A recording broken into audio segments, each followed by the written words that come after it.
first break here in the Republican debate in New Hampshire, just 3 days before the New Hampshire voting. And they're back. Donald Trump's back in the debate. This debate is super entertaining. Okay, let's just keep it real, call it what it is. Trump is back there going, hey, I'm going to make things fantastic. What was the thing? So much better. I'm going to make his policy proposal, I'm going to make it so much better. But you know what? He's bullying people.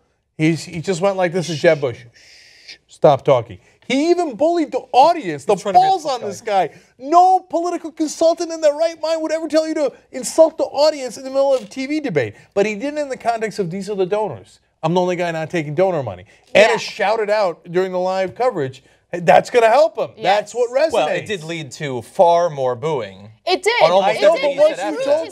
It proved his point. That's I thought that was actually a really good strategy by him. I despise him. Well, it doesn't necessarily prove the point. If they're the donors, then it proves the point. If they just don't like him, they still just don't like him. No. But anyone watching that is not going to interpret it the way you did. He got booing. They said it's the donors. He didn't provide any evidence that that's true. They're going to interpret that booing as, oh, Trump must be right. All of those audience members are donors. And now for the rest of the debate, if he gets booed, he's now conditioned people to think, oh, they just hate him because he's not taking their money. Or every conservative in this country absolutely hates the idea of eminent domain. They didn't buy what Trump said, and they hear everybody booing. You are overthinking it, as if everyone does what we do for a living. Think about the number of people out there that don't live and breathe skipping that last debate. That didn't work out for him. Good comeback. I like it. I'll pull a Trump.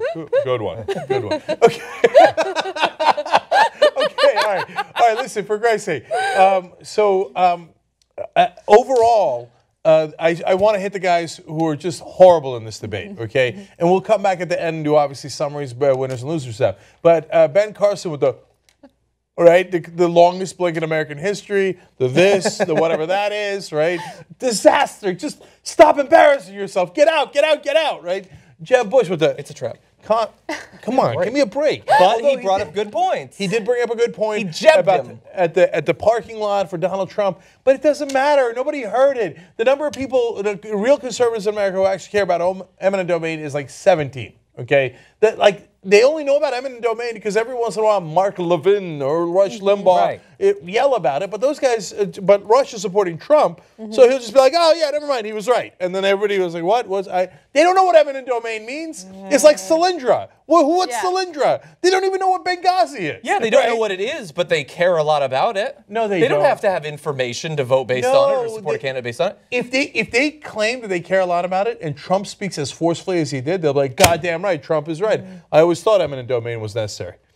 Right? Okay, so Jeb Bush disaster, Carson disaster. But Christie, who is not polling well, who's now losing a lot of ground in New Hampshire, down about less than 5 points. Kasich's up to 12, Rubio's up to 15, 16, etc. He's going super hard after Rubio. I don't know if he's doing himself any favors. I think a little bit, but he's really damaging Rubio. Man, when he said, you talking 25-second talking points, and Rubio went back and talked in a 25-second talking point, and Christie said, look, he's doing it again. Oh, he kind of unmanned him there. I feel like there's a lot of seed planting in this debate where the candidates are planting seeds, and then now it's going to, basically do every politician dirty that's on that stage. Trump with the whole thing about corporate money. Now every time the donors boo him, they're going to think, oh, they're booing him because he's not taking corporate money. And now with Marco Rubio, every time he does one of his well-rehearsed lines, people are going to think, oh, that was too rehearsed. You know what Christie did to Rubio there? Kind of like what Jimmy does to Jeb Bush. Like, come on, give me a break. Now, every time you see Jeb, you think, come on, give me a break, right? Yeah. So now every time you hear one of the talking points from Rubio, and it happened already in this debate, I did it. I was like, oh, there's another one of his talking points. And I already knew that. I didn't need Christie to point that out. But since he's just primed us, like every answer from Rubio seems like a 25-second talking point, because it is. He's right about that. The only difference is for us, we felt that way before that. Yeah, that's right. And so Cruz seems as smarmy as ever, and I don't think it's working. I think, there's a difference between what he is actually, which is smarmy and annoying and all that, and what Republican voters perceive him to be. But here again, with Trump on the stage, he immediately looks like second fiddle, third fiddle. He goes back to being the weenie that he is. In the press, he said Trump doesn't have the right temperament. They're on the stage with him. They ask him about that, and he said, well, I'll leave that up to the voters. Then why did you say it in the first place if you were going to leave it up to the voters? You're on stage with him. Let's go. pick up your testicles and answer the fucking question.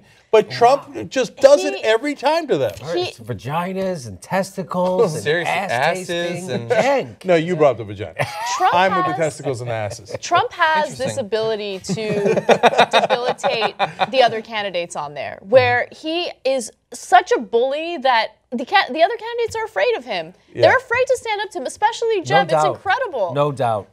No doubt about it. Look at that hair. It's really. Look at that outfit. Get it, boy. It's that Trump has the messaging, but he also has the specific policies. Like, we know that his healthcare is going to be so much better.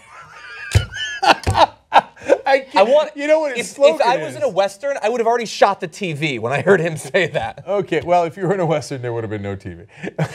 Okay, but still. Okay, so What are you, Ben Carson, with your history facts? look, to be fair, it is the 105th anniversary of Ronald Reagan. I'm actually surprised that they're not talking about that more. Trump's slogan. I'm sure that I've seen them shoot a TV in a Western. How did that happen? I don't know. So I think it was actually the Married with Children. Anyway. if Trump didn't already have the slogan of "Make America Hate Again," his slogan would have been, "I can't believe it's not better." So, oh man, Trump's back in charge. Make America so much better again. Riding high on the saddle, man, like in a Western. Yeah. A one-horse Western. So far, this debate can be summarized as the boss is back.